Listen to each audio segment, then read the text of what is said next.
નમસ્કાર મિત્રો, વરસાદ, વાવાઝોડા અને માવઠા માટે ફરી એકવાર તૈયાર રહેજો। બંગાળની ખાડીના દરિયાની અંદર નવા વાવાઝોડાના એંધાણ દર્શાવવામાં આવી રહ્યા છે। જી હા દર્શક મિત્રો, તમે લાઈવ જોઈ શકો છો। અત્યારે દક્ષિણીય ભારતના તટીય ક્ષેત્રથી લઈને શ્રીલંકાના વિસ્તારની અંદર નવી લો પ્રેશર સિસ્ટમ અને હાઈ પ્રેશર સિસ્ટમનું ભયંકર દબાણ વધતું જોવા મળી રહ્યું છે। હવે પછી આ સિસ્ટમનું બંગાળની ખાડીના વિસ્તારથી લઈને અરબી સમુદ્રના વિસ્તાર સુધી મજબૂત ઘેરાવો ફેલાતો જોવા મળી રહ્યો છે, જેના કારણે અરબી સમુદ્રના વિસ્તારની અંદર પણ હવાનું હળવું દબાણ સક્રિય બનતું જોવા મળી રહ્યું છે। આમ એક સાથે બે સિસ્ટમની ભયંકર અસરો વધતી જોવા મળી રહી છે। એક સિસ્ટમ બંગાળની ખાડીમાં તો બીજી સિસ્ટમ અરબી સમુદ્રના વિસ્તારની અંદર તોફાની જોર વધારી રહેલી જોવા મળી રહી છે। તમે લાઈવ સેટેલાઇટ વ્યૂના મદદથી જોઈ શકો છો। આ સંપૂર્ણ વિસ્તારની અંદર હજી માવઠું ભયંકર અને મોટું સંકટ મંડરાતું જોવા મળી રહ્યું છે। બંગાળની ખાડીના ક્ષેત્રથી લઈને અરબી સમુદ્રના વિસ્તારમાંથી ફૂંકાતા ઠંડા અને ભેજયુક્ત વાળા પવનો આગળ વધીને અત્યારે શ્રીલંકાના વિસ્તારમાં, આ સાથે મિત્રો તમે જોઈ શકો છો દક્ષિણ ભારતના વિસ્તારોમાં પોંડુચેરીના વિસ્તારથી લઈને આ તમામ વિસ્તારની અંદર તામિલનાડુના ક્ષેત્રથી લઈને બેંગલુરુના વિસ્તારની અંદર બંગાળની ખાડીના તટીય વિસ્તાર એટલે કે હૈદરાબાદ, વિશાખાપટ્ટનમ અને ભુવનેશ્વરના વિસ્તારની અંદર તોફાની હલચલ દર્શાવતા જોવા મળી રહ્યા છે। હાલ અત્યારે બંગાળની ખાડીના તટીય વિસ્તારની અંદર નવી સિસ્ટમની અસરોને લઈને હાલ મિત્રો તમે જોઈ શકો છો 80 થી લઈને 100 કિલોમીટર પ્રતિ કલાકની ઝડપે તોફાની પવનો ફૂંકાઈ રહ્યા છે અને અવર જવર પણ વધતી જોવા મળી રહી છે। તમે લાઈવ ઘેરાવો જોઈ શકો છો। બંગાળની ખાડીના સંપૂર્ણ વિસ્તારની અંદર અત્યારે આ સિસ્ટમનું તીવ્ર પરિભ્રમણ સક્રિય બનતું જોવા મળી રહ્યું છે। સાથે સાથે મિત્રો વરસાદી સિસ્ટમના સ્ટફ લાઈનો અને હાલ મિત્રો બંગાળની ખાડીના વિસ્તારમાંથી આગળ વધીને સંપૂર્ણ ગુજરાતના વિસ્તારની અંદર જોર દર્શાવી રહેલા જોવા મળી રહ્યા છે। આમ ગુજરાતની અંદર ફરી એકવાર માવઠાના ખતરાને લઈને હવે માવઠાની અસરવાળી વરસાદી સિસ્ટમની સ્ટફ લાઇન અને શિયર ઝોનની ભયંકર અસર ગુજરાત ઉપર વધતી જોવા મળી રહી છે। સાથે સાથે અરબી સમુદ્રના તટીય ક્ષેત્ર અને ઓમાનના દરિયાઈ કાંઠાના વિસ્તારમાંથી પણ હાઈ પ્રેશર, લો પ્રેશર આગળ વધીને હવે પછી દિશાઓ બદલીને ગુજરાતના વિસ્તારની અંદર આ નવી સિસ્ટમો આગળ વધતી જોવા મળી રહી છે। એ ઉપરાંત અત્યારે હિમાલયના ક્ષેત્રથી લઈને ઉત્તરીય કાશ્મીરના વિસ્તારની અંદર બરફ વર્ષાના માહોલને લઈને ઉત્તર ભારતના વિસ્તારોમાંથી આવતા ઠંડા અને ભેજયુક્ત પવનો ગુજરાતના વિસ્તારોની અંદર અસર દર્શાવી રહેલા જોવા મળી રહ્યા છે। ગુજરાતમાં વહેલી સવાર અને મોડી રાત્રિ દરમિયાન ભયંકર ઠંડીનો અહેસાસ થઈ રહ્યો છે। આમ તો ગુજરાત રાજ્યની અંદર વહેલી સવાર અને મોડી રાત્રિના સમયગાળા દરમિયાન ઠંડી તો ગુજરાતની અંદર હજુ પણ બપોરના સમયગાળા દરમિયાન ગરમી અને ઉકળાટનું પ્રમાણ વધવાને લઈને નવી આગાહી સામે આવી છે। આ સાથે મિત્રો એક સાથે બે વરસાદી સિસ્ટમ સક્રિય થતી હોય અને ગુજરાતની અંદર ભર શિયાળે માવઠું અને વાવાઝોડાના ખતરાને લઈને પણ મોટી આગાહી છે મિત્રો ગુજરાત રાજ્ય માટે દર્શાવવામાં આવી રહી છે। હાલ મિત્રો અત્યારે તમે લાઈવ જોઈ શકો છો બંગાળની ખાડીના વિસ્તારની અંદર અત્યારે નવી હલચલ મજબૂત વરસાદી સિસ્ટમ સક્રિય બનતી જોવા મળી છે। હવે પછી સિસ્ટમનું દબાણ ક્યારે વધવાનું છે, સિસ્ટમ કઈ દિશા તરફ આગળ વધવાની છે, એમની અસરને લઈને કયા વિસ્તારની અંદર કયા દિવસ દરમિયાન કેવું ગુજરાતમાં વરસાદનું રહેશે વાતાવરણ। આ સાથે મિત્રો તમે જોઈ શકો છો અત્યારે સમગ્ર ભારત દેશનું સેટેલાઇટ પિક્ચર છે રજૂ થયું છે, જેમાં અરબ સાગરના દરિયાની અંદર અને બંગાળની ખાડીના ઊંડાણવાળા વિસ્તારોની અંદર નવી વરસાદી સિસ્ટમ સક્રિય થઈ છે। નવી સિસ્ટમ સક્રિય થવાને લઈને હાલ તમે લાઈવ જોઈ શકો છો ફરી એકવાર બંગાળની ખાડીના દરિયાની અંદર તોફાની હલચલો વધતી જોવા મળી છે, જેના કારણે અત્યારે કાશ્મીરના તટીય વિસ્તારથી લઈને અત્યારે મિત્રો તમે જોઈ શકો છો આ તોફાની અવર જવર ગુજરાતના વાતાવરણમાં ભેજયુક્ત પવનો, તોફાની પવનો ઠંડીને લઈને નવી આગાહી સામે આવી છે। ગુજરાતમાં ભર શિયાળા દરમિયાન પણ વરસાદી માહોલ જોવા મળશે। પહેલા બંગાળની ખાડીની અંદર હાલ મિત્રો આ વિસ્તારની અંદર નવી સિસ્ટમનું લો પ્રેશર એરિયા સક્રિય બનીને અસર દર્શાવી રહેલા હોય તેવા દ્રશ્યો સામે આવ્યા। લો પ્રેશર સિસ્ટમ એરિયાની અંદર અસરને લઈને શ્રીલંકાના સંપૂર્ણ વિસ્તારની અંદર મિત્રો જો વાત કરીએ તો વરસાદ વરસવાને લઈને નવી આગાહી છે મિત્રો વ્યક્ત કરવામાં આવી છે. વરસાદ ભૂક્કા કાઢતો જોવા મળવાનો છે. જે હા દર્શક મિત્રો તમે લાઈવ જોઈ શકો છો. લો પ્રેશર એરિયાની અંદર અત્યારે બંગાળની ખાડીના દરિયાની અંદર જોર આ વરસાદી સિસ્ટમ છે દર્શાવતી જોવા મળી છે. શ્રીલંકાના તટીય વિસ્તારની અંદર પણ આ વરસાદી સિસ્ટમના કારણે અત્યંત ભારે વરસાદ જોવા મળી રહ્યો છે. ઊંડાણવાળા વિસ્તારોની અંદર પણ અપર એર સાયક્લોનિક સર્ક્યુલેશનવાળી વરસાદી સિસ્ટમ તીવ્ર બનતી હોય તેમને લઈને પણ મિત્રો 5.8 કિલોમીટરની ઊંચાઈના જે વિસ્તારોની અંદર સતત ઘેરાવા છે એ ઘેરાતા જોવા મળી રહ્યા છે. તે તમે લાઈવ જોઈ શકો છો કે આગામી દિવસોની અંદર હજુ પણ ગુજરાતની અંદર મિત્રો વરસાદની શક્યતા છે એ જાહેર કરી દેવામાં આવી છે.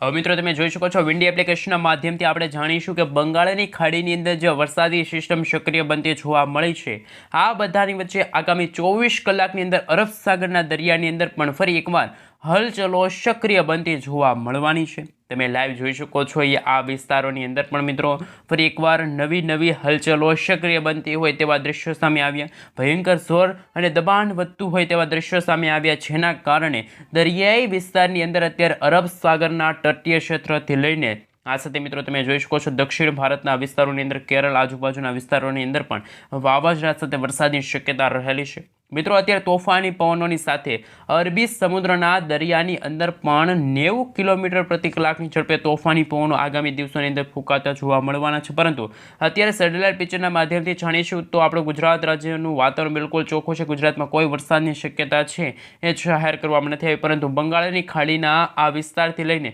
અરબ સાગરના વિસ્તારોની અંદર નવી વરસાદી સિસ્ટમ સક્રિય બની છે અને અત્યારે બે સિસ્ટમનું જોર અત્યારે વધતું જોવા મળી રહ્યું છે.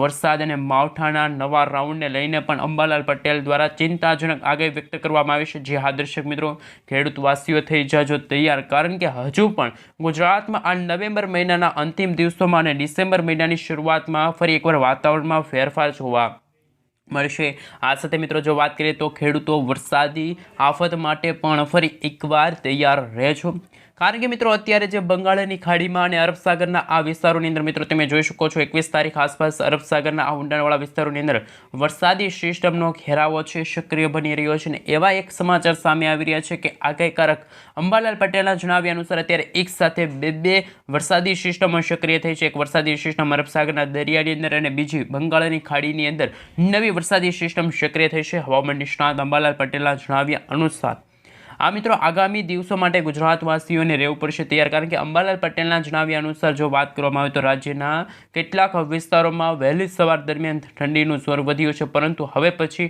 નવેમ્બરના અંતિમ દિવસોની અંદર ફરી એકવાર ધીમી ધારે અમુક ભાગોમાં છે એ ઠંડીની સાથે કમોસમી વરસાદ અને માવઠાની પણ શક્યતા છે. મિત્રો વહેલી સવાર અને મોડી રાત્રિ દરમિયાન ગુજરાતમાં ગુલાબી ઠંડીનો અનુભવ થઈ રહ્યો છે, તો બીજી તરફ દેશના ઘણા બધા ભાગોમાં ભારે વરસાદ પડવાને લઈને ચેતવણી પણ જાહેર કરી દેવામાં આવી છે. હાલ મિત્રો તમે જોઈ શકો છો અત્યારે ગુજરાતના વાતાવરણની અંદર પણ આગામી 7 દિવસ માટે વરસાદની કોઈ શક્યતા નથી, પરંતુ તારીખ 24 તારીખ પછી વાતાવરણમાં છે એ અચાનક ચેન્જીસ થશે. મિત્રો તમે જોઈ શકો છો વિન્ડીઝ એપ્લિકેશનના માધ્યમથી ક્લાઉડ વિશે વાત કરીએ તો મિત્રો 23 તારીખ આસપાસ બંગાળની ખાડીમાં જે વરસાદી સિસ્ટમ સક્રિય થઈ છે તોફાની પવનોની અવરજવરો વધતી જોવા મળશે. દરિયાઈ કાંઠાના ક્ષેત્રની અંદર પણ મિત્રો દરિયો બેકાબૂ બનતો હોય તેવા દ્રશ્યો સામે આવવાના છે. દક્ષિણી ભારતના વિસ્તારોની અંદર મિત્રો જો નજર કરવામાં આવે તો બંગાળની ખાડીના વિસ્તારની અંદર રાજ્યના અનેક વિસ્તારોની અંદર મિત્રો તમે જોઈ શકો છો નવી સિસ્ટમનું ભયંકર પ્રકોપ વધતું હોય તેવા દ્રશ્યો સામે આવશે. નવી સિસ્ટમની અસરની સાથે હવે પછી આગાહીકારક અંબાલાલ પટેલના જણાવ્યા અનુસાર આગામી દિવસોમાં હજુ પણ મિત્રો ઠંડીની સાથે વરસાદ અને માવઠાની પણ શક્યતા રહેલી છે. આ મિત્રો દિવાળી દરમિયાન જે થયેલા માવઠાથી ખેડૂતોના જે મગફળી અને સાથે મિત્રો જે પાક છે એને ઘણું બધું નુકસાન થયું હતું. એવી જ રીતે હજુ પણ મિત્રો ગુજરાતમાં એક વરસાદનો નવા રાઉન્ડ શરૂ થવા જઈ રહ્યો છે. એ પહેલાં મિત્રો જો આપણે જણાવી દઈએ તો ઉત્તર ભારતના વિસ્તારોની અંદર તમે જોઈ શકો છો આ ઉત્તર ભારતના પર્વતીય વિસ્તારની અંદર બરફવર્ષા હિમવર્ષા જોવા મળી રહી છે, તો બીજી તરફ દક્ષિણ ભારતના વિસ્તારોની અંદર માવઠાનું સંકટ છે એ અત્યારે દિવસે ને દિવસે મંડરાતું જોવા મળી રહ્યું છે. અંબાલાલ પટેલના જણાવ્યા અનુસાર આગામી 24 નવેમ્બરથી લઈને ડિસેમ્બર મહિનાની શરૂઆત દરમિયાન બંગાળની ખાડીના વિસ્તારની અંદર મજબૂત વરસાદી સિસ્ટમ છે કે જે સક્રિય બનતી જોવા મળવાની છે અને વાવાઝોડાની અસરો પણ વધતી જોવા મળવાની છે તેવા દ્રશ્યો પણ મિત્રો સામે આવવાના છે. આમ મિત્રો જો વાત કરવામાં આવે તો 27 તારીખ 28 તારીખના રોજ દક્ષિણ ભારતના વિસ્તારોની અંદર રેડ એલર્ટની વોર્નિંગ છે એ જાહેર કરી દેવામાં આવશે. માવઠાનું સંકટ પણ વધી રહ્યું છે. આ મિત્રો જો વાત કરીએ તો 21 નવેમ્બરથી અરબ સાગરના દરિયાની અંદર પણ હવાનું હળવું દબાણ સક્રિય બનતું જોવા મળવાનું છે અને નબળી પડેલી વરસાદી સિસ્ટમની સંભાવનાને લઈને એટલું જ નહીં મિત્રો, અરબ સાગરના દરિયાની અંદર પણ મિત્રો તમે જોઈ શકો છો 22 તારીખના રોજ 21 તારીખના રોજ પણ મિત્રો તમે જોઈ શકો છો વરસાદી સિસ્ટમની શક્યતા ખૂબ જ વધારે જોવા મળી છે, જેને લઈને અરબી સમુદ્રના દરિયામાંથી આવી રહેલા તોફાની પવનોને લઈને ગુજરાતના હવામાનની અંદર નાના મોટા ફેરફારો છે જોવા મળવાના છે। હાલની મિત્રો જે આગાહીને લઈને જો વાત કરવામાં આવે તો અત્યારે ઉત્તર પૂર્વીય દિશામાંથી તોફાની પવનો છે અત્યારે આ રીતે ફૂંકાઈ રહ્યા છે, જેના કારણે મિત્રો પવનોના કારણે ગુજરાતમાં વહેલી સવાર અને રાત્રિના સમયગાળા દરમિયાન ભયંકર ઠંડીનો અનુભવ ગુજરાતવાસીઓને થતો જોવા મળી રહ્યો છે। જો કે ગુજરાતમાં બપોર દરમિયાન ગરમીની અંદર પણ મોટા પ્રમાણે વધઘટ થતી જોવા મળી છે। છેલ્લા 24 કલાકની અંદર મિત્રો નજર કરીએ તો સૌરાષ્ટ્રના કદાચ અમુક વિસ્તારો હશે, આમ તો મિત્રો ગુજરાતના હવામાનની અંદર અત્યારે અચાનક જ ફેરફાર છે થતા જોવા મળી રહ્યા છે। આ મિત્રો ગુજરાતનું વાતાવરણ ભલે અત્યારે સૂકું છે, પરંતુ આવનારા દિવસોની અંદર હજુ પણ વરસાદની શક્યતા છે રહેલી છે। ભારે વરસાદ અને માવઠાનું પણ અત્યારે હાલ દબાણ છે વધી રહ્યું હોય તેવા દ્રશ્યો સામે આવશે। હાલ મિત્રો તમે જોઈ શકો છો શ્રીલંકા લાગુનો વિસ્તાર છે, દક્ષિણ ભારતના તમામ વિસ્તારની અંદર ભયંકર વરસાદ અને વાવાઝોડાના ખતરાને લઈને પણ નવી અપડેટ છે સામે આવી રહી છે। ચોમાસાની વિદાય બાદ પણ માવઠાની અસરો વધતી જોવા મળી રહી છે। હવામાન વિભાગના જણાવ્યા અનુસાર આગામી 7 દિવસ દરમિયાન ગુજરાતમાં ક્યાંક હળવા તો ક્યાંક ભારે વરસાદની શક્યતા રહેશે, તો અમુક વિસ્તારની અંદર હજુ પણ વાતાવરણ સૂકું જોવા મળવાનું છે। આ સમયગાળા દરમિયાન રાજ્યની અંદર ક્યાંક ભારે તો ક્યાંક અતિ ભારે વરસાદ પડવાને લઈને પણ નવી શક્યતા જાહેર કરી દેવામાં આવી છે। આ ઉપરાંત લઘુત્તમથી લઈને મહત્તમ તાપમાનની અંદર પણ મોટા ફેરફારો થવાને લઈને નવી શક્યતા દર્શાવવામાં આવી રહી છે। એટલું જ નહીં, અંબાલાલ પટેલના જણાવ્યા અનુસાર વાવાઝોડાના બદલે હવે ડિસેમ્બર મહિનાની આસપાસ જો વાત કરીએ તો બંગાળની ખાડીની અંદર એટલે કે બંગાળના ઉપસાગરની અંદર અત્યારે ફરી એકવાર મજબૂત વરસાદી સિસ્ટમ, નવી લો પ્રેશરવાળી વરસાદી સિસ્ટમ સક્રિય બનતી જોવા મળવાની છે। 6 ડિસેમ્બરથી વાતાવરણમાં ચેન્જીસ થશે અને એને જોતાં જો વાત કરવામાં આવે તો એમને લઈને પણ 15થી લઈને મિત્રો હાલ 16 તારીખ દરમિયાન પણ ગુજરાતના ઘણા બધા વિસ્તારો છે, દરિયાકાંઠાના વિસ્તારોમાં છે, ત્યાં પણ તોફાની પવનો છે કદાચ ફૂંકાઈ શકે છે। આ મિત્રો જો વાત કરીએ તો 27 તારીખના રોજ આ વરસાદી સિસ્ટમનો ઘેરાવો દક્ષિણ ગુજરાતના વિસ્તારો સુધી આવી જશે, જેના કારણે દક્ષિણ ગુજરાતના ભાગોમાં પણ ભર શિયાળા માવઠા જેવું વાતાવરણ જોવા મળશે અને માવઠાના કારણે પણ મિત્રો ખાસ કરીને ખેડૂતો માટે અત્યંત અગત્યના સમાચાર, કારણ કે હજુ પણ અરબ સાગરના દરિયાની અંદર આવનારા દિવસોની અંદર એક નવી લો પ્રેશરવાળી વરસાદી સિસ્ટમ સક્રિય બનતી જોવા મળવાની છે। આ પછી મિત્રો ડિસેમ્બર મહિનાની અંદર પણ માવઠાને લઈને આગાહી છે કે જે અંબાલાલ પટેલ અને પરેશભાઈ ગોસ્વામી તરફથી જાહેર કરી દેવામાં આ વિશેની મિત્રો આગાહીને લઈને જો વાત કરીએ તો ખેડૂતોના જે પાક છે, જીરું છે, વરિયાળી છે, એવા પાક છે, એમને પણ ભારે નુકસાન થયું હોય તેવા દ્રશ્યો સામે આવશે। સાથે સાથે મિત્રો જો વાત કરીએ તો જે રીતે ગુજરાતનું હવામાન ચેન્જ થઈ રહ્યું છે તમે સેટેલાઇટ પિક્ચરના માધ્યમથી જોઈ શકો છો। ઉત્તર ભારતના વિસ્તારોની અંદર મિત્રો અત્યારે વેસ્ટર્ન ડિસ્ટર્બન્સ સક્રિય થઈ છે, આ રીતે તોફાની પવનો ફૂંકાઈ રહ્યા છે, જેના કારણે ગુજરાતના ઉત્તર ગુજરાતના કચ્છનો વિસ્તાર છે, કચ્છના વિસ્તારની સાથે સાથે મિત્રો જો વાત કરીએ તો બનાસકાંઠા, સાબરકાંઠા, અરવલ્લી, મહીસાગર, દાહોદ લાગુના વિસ્તારની અંદર પણ ઠંડીનું જોર વધુ જોવા મળશે, જ્યારે બંગાળની ખાડીમાંથી આવી રહેલા તોફાની પવનો હાલ મિત્રો સૌથી પહેલાં ભારતના જે તટીય વિસ્તારો છે ત્યાંથી આગળ વધીને કદાચ તે વેલમાર્ક લો પ્રેશરના એરિયામાંથી આગળ વધે અને ડિપ્રેશન, ત્યાર પછી ડીપ ડિપ્રેશનની કેટેગરી સુધી મજબૂત બનશે તો ગુજરાતમાં ખરેખર વરસાદી સિસ્ટમ અને વાવાઝોડાનો ખતરો પણ ટોળાતો હોય તેવા દ્રશ્યો સામે આવવાના છે। આ પછી મિત્રો વાત કરીએ તો હજી પણ ગુજરાતના વાતાવરણમાં 13થી લઈને 14 ડિગ્રી સેલ્સિયસ સુધીનું તાપમાન છે જોવા મળવાનું છે। ગુજરાતના વિસ્તારોની અંદર ઠંડીના ચમકારા વધવાને લઈને પણ નવી આગાહી છે કે જે અંબાલાલ પટેલ દ્વારા વ્યક્ત કરવામાં આવી છે। કદાચ અમુક વિસ્તારોની અંદર મિત્રો વરસાદ ન પડે, પરંતુ અમુક વિસ્તારોની અંદર ભર શિયાળે વરસાદી વાતાવરણ છે જોવા મળશે, ક્યાંક હળવા તો ક્યાંક ભારે વરસાદની શક્યતા પણ અંબાલાલ પટેલ અને પરેશભાઈ ગોસ્વામી તરફથી જાહેર કરી દેવામાં આવી છે। મિત્રો તમે જોઈ શકો છો જેમ જેમ સમયગાળો પસાર થઈ રહ્યો છે તેમ 27 તારીખ આસપાસ પણ ગુજરાતના વાતાવરણમાં ભારેથી અતિ ભારે વરસાદ તો અમુક વિસ્તારોની અંદર મિત્રો વીજળીના ગાજવીજ સાથે કડાકા ભડાકા સાથે વરસાદ છે એ જોવા મળશે, એવી આગાહી પણ અંબાલાલ પટેલ અને પરેશભાઈ ગોસ્વામી તરફથી જાહેર કરી દેવામાં આવી છે। મિત્રો આમના કારણે જો મિત્રો વાત કરીએ તો જે રીતે અત્યારે વરસાદી સિસ્ટમ બંગાળની ખાડીમાં બનતી જોવા મળી છે, જે આવનારા દિવસોની અંદર લો પ્રેશરના એરિયામાં કન્વર્ટ થશે અને 21 તારીખ 22 તારીખના રોજ ભારતના જે આ દરિયાઈ કાંઠાના વિસ્તારો છે ત્યાં તોફાની પવનો એટલે કે 40થી લઈને 60 કિલોમીટર પ્રતિ કલાકની ઝડપે તોફાની પવનોની સાથે અત્યંત ભારે વરસાદ. મિત્રો આ ચોમાસું છે એ નૈઋત્યનું ચોમાસું નથી, આ ઈશાનનું ચોમાસું છે. મિત્રો આ ઉત્તર અને પૂર્વીય દિશામાંથી ચોમાસું આવ્યું હોય ને આ ચોમાસાના કારણે પણ ગુજરાતના ઘણા બધા ભાગોમાં વીજળીના ગાજવીજ સાથે કડાકા ભડાકા સાથે વરસાદની છે એ શક્યતા રહેલી જોવા મળી છે. આ મિત્રો જેમ જેમ સમયગાળો પસાર થઈ રહ્યો છે તેમ તેમ ગુજરાતના વાતાવરણની અંદર પણ કદાચ કમોસમી વરસાદના ભાગરૂપે માવઠું જોવા મળશે. આમ તો મિત્રો ગુજરાતમાં વહેલી સવાર દરમિયાન ઠંડીનું પ્રમાણ વધ્યું છે. આ મિત્રો જો વાત કરીએ તો અત્યારે તમે લાઈવ જોઈ શકો છો કે બંગાળની ખાડીમાં જે વરસાદી સિસ્ટમો સક્રિય બનવા જઈ રહી છે એ વરસાદી સિસ્ટમને કારણે અત્યારે નવી લો પ્રેશરવાળી વરસાદી સિસ્ટમ અને ખાસ કરીને મિત્રો જો વાત કરવામાં આવે તો આંધી તુફાન વંટોળની સાથે તોફાની પવનો પણ ફૂંકાતા જોવા મળવાના છે.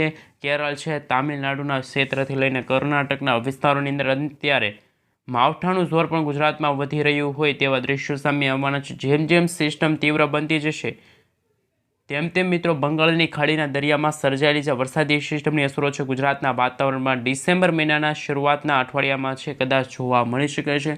પશ્ચિમી ઉત્તરથી લઈને મિત્રો ઉત્તર દિશા તરફથી આવી રહેલા તોફાની પવનોના કારણે ગુજરાતના વાતાવરણમાં લઘુત્તમ અને મહત્તમ તાપમાનમાં ઘટાડો થશે.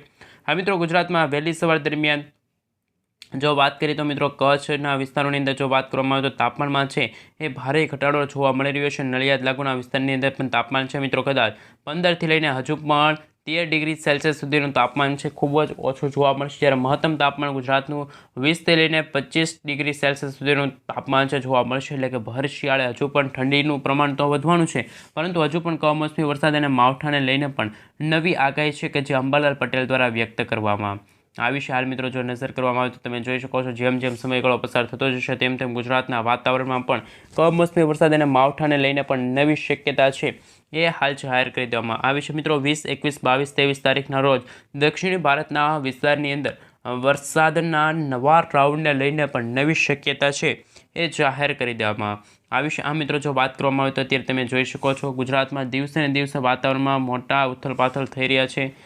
હાલ મિત્રો તમે જોઈ શકો છો જેમ સમયગાળો પસાર થઈ રહ્યો છે તેમ તેમ દક્ષિણ ભારતના વિસ્તારોની અંદર ઉથલપાથલ સક્રિય બનતી જોવા મળી છે વરસાદી સિસ્ટમ અને તોફાની પવનોની સાથે અત્યારે ભયંકર વીજળીના ગાજવીજ સાથે માછીમારો માટે પણ આગાહીને લઈને ચેતવણી છે દર્શાવવામાં આવી છે. મિત્રો તમે જોઈ શકો છો 25-26 તારીખના રોજ ચોમાસાનું જે રીતે આગમન થઈ રહ્યું હોય તેવા દ્રશ્યો છે દક્ષિણ ભારતના વિસ્તારમાં જોવા મળશે, જેના કારણે દક્ષિણ ભારતના વિસ્તારોની સાથે સાથે મધ્ય ભારતના વિસ્તારોમાં પણ કમોસમી વરસાદ અને માવઠાની શક્યતા પણ હાલ મિત્રો જાહેર કરી દેવામાં આવી છે.